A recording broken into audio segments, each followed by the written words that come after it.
आप मेहनत तो बहुत कर रहे हैं, लेकिन आपके बिजनेस में वो ग्रोथ नहीं हो पा रही जिसकी आपको उम्मीद थी। क्या आप जानते हैं इसका राज आपकी कुंडली में छुपा हो सकता है? नमस्कार, मैं आचार्य अनिल भारद्वाज। मैं ये मानता हूँ कि ज्योतिष सिर्फ भविष्य देखने के लिए या समझने के लिए ही नहीं, बल्कि आपके जीवन और व्यवसाय को एक वैज्ञानिक दृष्टिकोण से समझने का माध्यम है। आज के इस वीडियो में हम जानने की कोशिश करेंगे कि ज्योतिष आपके व्यवसाय को किस तरह से प्रभावित करता है। हम बात करेंगे आपकी प्लानिंग्स, आपके भाग्य और आपके मेहनत के बारे में कि कितना एफर्ट आपके व्यवसाय में लग रहा है और कैसे रिजल्ट मिलते हैं। देखिए, व्यवसाय के लिए सप्तम भाव और दसम भाव को देखना बहुत जरूरी है। सप्तम भाव से आपकी जो व्यावसायिक पार्टनरशिप्स होती है उसका पता चलता है, और दसम भाव से कौन सा व्यापार, कौन सा व्यवसाय आपको करना है और किस तरह के नेचर का व्यवसाय आपको करना है उसका पता चलता है। लेकिन सवाल ये है कि कौन सा भाव, कौन सा ग्रह आपके व्यवसाय को उड़ान देगा और कौन सा भाव, कौन सा ग्रह आपके व्यवसाय में अड़चने लेके आएगा। इस वीडियो में मैं आपको बताऊंगा कि कौन सा भाव और कौन से ग्रह से आपका बिजनेस सुचारू रूप से चलता रहेगा और प्रगतिशील रहेगा। तो इस वीडियो को अंत तक जरूर देखें और अपने व्यवसाय का या फिर अपनी संपूर्ण कुंडली का विश्लेषण करवाने के लिए मेरे पंडित जी से जुड़ रहे हैं। तो आइए हम जानने की कोशिश करते हैं कि कौन सा ग्रह हमारे व्यापार के लिए जिम्मेवार होता है। देखिए, बहुत सारे लोग ये कहते हैं कि बुध ग्रह व्यवसाय का कारक होता है, बुध ग्रह से हम व्यापार को देखते हैं। ये एक मिथ है। बुध ग्रह वास्तविकता में बिजनेस में एंट्री करवाता है। आप व्यापार करने जा रहे हैं, उस व्यापार के अंदर आपकी एंट्री बुध ग्रह की वजह से होती है। उसके बाद जो व्यवसाय का, एक पर्टिकुलर कुंडली में जो व्यवसाय का कारक ग्रह होता है, हमें उसी ग्रह का व्यवसाय करना चाहिए। उदाहरण के तौर पे आपको हर ग्रह से संबंधित व्यापार बताऊंगा। अगर मंगल ग्रह से संबंधित हमें व्यापार करना है तो हमें पर्टिकुलरली ईंट भट्ठे, जो ईंटों का जो काम करते हैं ना, ईंट पका के जो बेचते हैं, उसका काम करना चाहिए। अगर बुध से संबंधित हमें कार्य करना है तो शैक्षणिक संस्थान, जो इंस्टीट्यूट होते हैं ना स्टडी के लिए, हमें वो खोलने चाहिए। बृहस्पति से संबंधित अगर हमें कोई काम करना है तो हमें काउंसलिंग का, पठन पाठन का ये काम करना चाहिए। शुक्र से संबंधित अगर हमें कार्य करने हैं तो हमें कॉस्मेटिक प्रोडक्ट्स का, जो किसी को ब्यूटीफाई करे, उसका कार्य करना चाहिए। शनि से संबंधित अगर कार्य करना है तो कंस्ट्रक्शन का, लोहे का और पेट्रोलियम का, इनका कार्य करना चाहिए। राहु से संबंधित अगर हम कार्य करना चाहते हैं तो चमड़े का, कोयले का, इस तरह का व्यापार हमें करना चाहिए। केतु से संबंधित अगर हम कार्य कर रहे हैं तो हमें स्पिरिचुअल हीलर्स का, इससे संबंधित इस तरह के हमें कार्य करने चाहिए। अगर सूर्य से संबंधित आप कार्य करना चाह रहे हैं, व्यवसाय करना चाह रहे हैं, तो सरकारी ठेके जो लिए जाते हैं, गवर्नमेंट कॉन्ट्रैक्ट्स जो होते हैं, उस तरह का कार्य हमें करना चाहिए। चंद्रमा से संबंधित अगर हम कार्य कर रहे हैं तो हमें जल, दूध और दूध से बनी वस्तुओं का कार्य हमें करना चाहिए। ये तो ग्रहों के अनुसार हो गए हमारे कार्य। अब एक मुद्दे की बात हम करते हैं। देखिए, जो हमारी कुंडली में धन देने वाले ग्रह होते हैं, बेसिकली वो दो गुरु, बृहस्पति और शुक्र।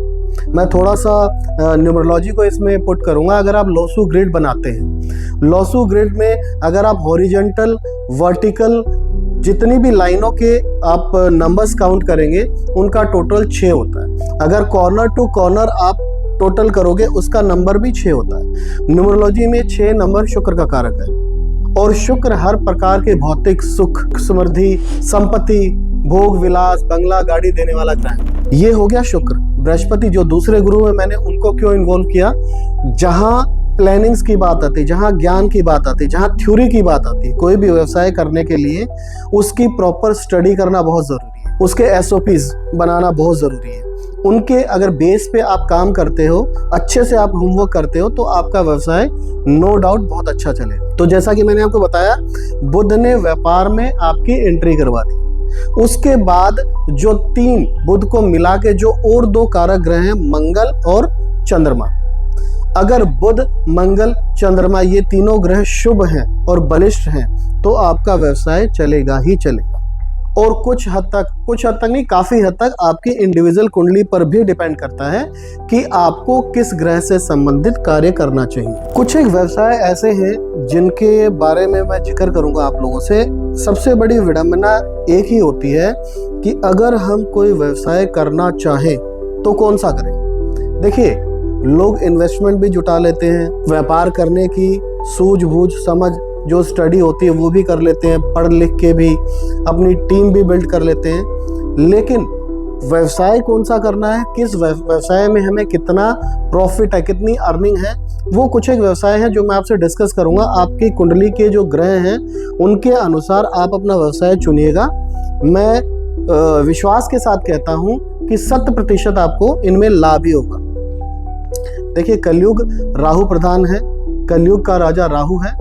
जितने भी dirty jobs, for an example कबाड़ी का काम हो गया, स्क्रैप का काम हो गया, इस तरह के व्यवसाय अगर आप करते हो तो उसमें थोड़ी सी मेहनत और सूझबूझ से अगर काम लेते हो तो इसमें आपको 100% फायदा ही होने वाला है। दूसरा व्यवसाय जो है वो स्पा, सलून, ब्यूटी पार्लर से संबंधित होता है, कॉस्मेटिक प्रोडक्ट्स से संबंधित होता है। यहाँ पे शुक्र और बुध दोनों की इन्वॉल्वमेंट आ जाती है। इस तरह का व्यवसाय अगर आप करते हो तो उसमें भी आपका काफी फायदा होने की उम्मीद है। तीसरा व्यवसाय जो आमतौर पे देखा जाता है वो होता है कि पठन पाठन का, जो इंस्टीट्यूट्स वगैरह खोलते हैं, एक स्कूल या कॉलेज के अलावा जहाँ पे ट्यूशन्स जहाँ पे करवाए जाते हैं, उनका व्यवसाय भी, उनका काम भी काफी अच्छा फलीभूत होता है। चौथा, अगर आप मोटिवेशनल स्पीकर्स हैं, ठीक है, आप काउंसलिंग करते हैं, ये व्यवसाय भी काफी अच्छा फ्लोरिश होता है। बार बार मैं एक ही बात कहूंगा कि अपनी कुंडली का जो कारक ग्रह है व्यवसाय का, उसकी जांच करवा के इनमें से कोई भी व्यवसाय अगर आप शुरू करते हो तो आपको निश्चित तौर पे अच्छा लाभ मिलेगा। अब एक और समस्या आती है, आमतौर पे जो पढ़े लिखे, ज़्यादा पढ़े लिखे लोग नहीं होते हैं और अगर वो ये चाहे कि हमने भी व्यवसाय करना है तो वो क्या करें। मैं कुछ एक युतियाँ करवाने के लिए बोलूँगा, कुछ एक ग्रह की रेमेडीज करने के लिए मैं आपको बोलूँगा।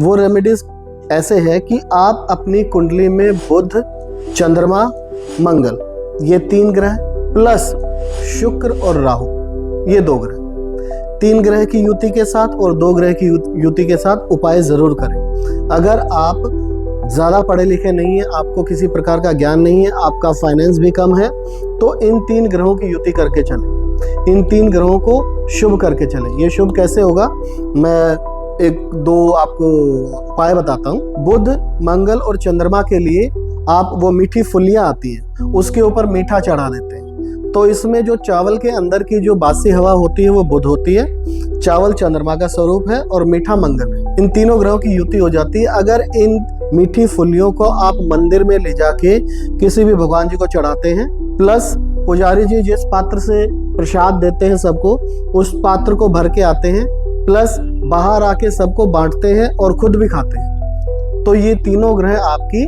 शुभता की ओर जाना शुरू कर देते हैं और ये आपकी कुंडली में अच्छे से स्थापित हो जाते हैं। ये एक है। दूसरा, शुक्र और राहु। देखिए, आपने करना क्या है, शुक्र और राहु की युति के लिए आपने खास तौर पर अपने उन शारीरिक हिस्सों पे जो कि हम कपड़ों के नीचे छुपा के रखते हैं, उन शारीरिक हिस्सों पे इत्र अप्लाई करना। एक इत्र लेना है, चंदन का कोई भी इत्र लो, और खास करके आपके कंठ के नीचे, छाती, नाभि से ऊपर और आपके कंठ के नीचे के हिस्से में, किसी भी हिस्से में आप इत्र अप्लाई करो, जिससे कि आपकी राहु की और शुक्र की युति होती है।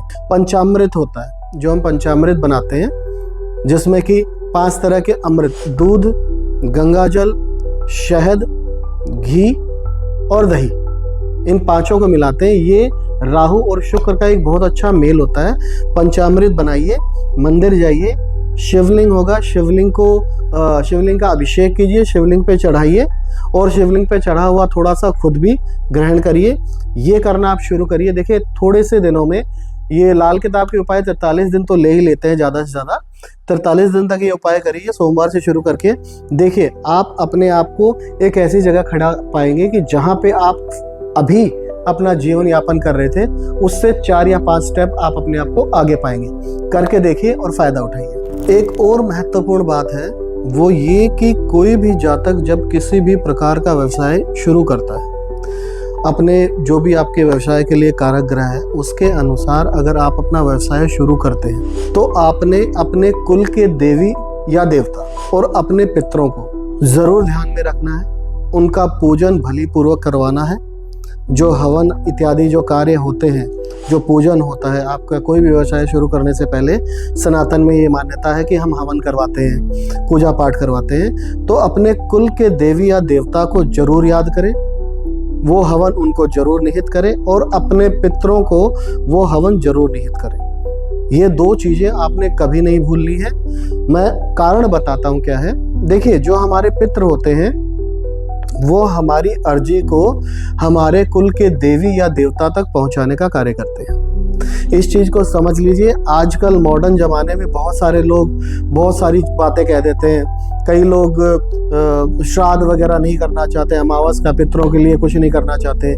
मैं उनको ख़ास तौर पे समझा देता हूँ कि आप यहाँ पर रहकर कितनी भी पूजा प्रार्थना कर लीजिए, जब तक आपके पितृ खुश नहीं हैं तब तक आपकी वो पूजा प्रार्थना, वो विनतियाँ आपके इष्ट तक, आपके कुल के देवी देवता तक नहीं पहुँचने वाली। मैं कुछ एक उदाहरण आपके सामने प्रस्तुत करता हूँ।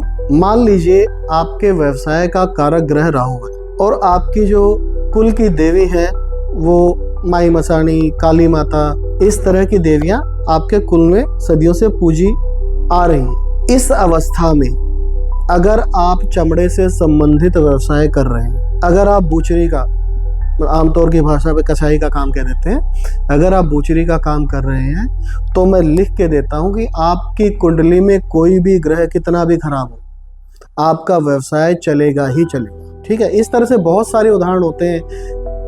कुल देवता आपके कोई हनुमान जी हैं, बालाजी हैं, और उससे संबंधित अगर कारक ग्रह व्यवसाय का आपका बृहस्पति है तो आप कौन सा व्यापार करें।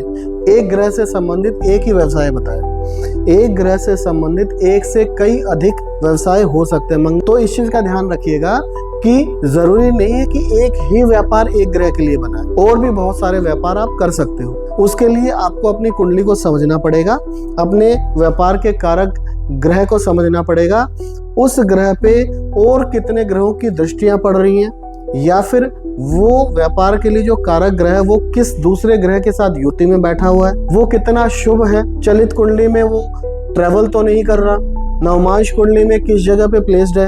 ये सारी बातों को आपको ध्यान रखना पड़ेगा, और अगर अच्छे से अपनी कुंडली का विश्लेषण करवा के आप व्यापार शुरू करेंगे, निश्चित तौर पे आपका व्यापार फलीभूत ही होगा।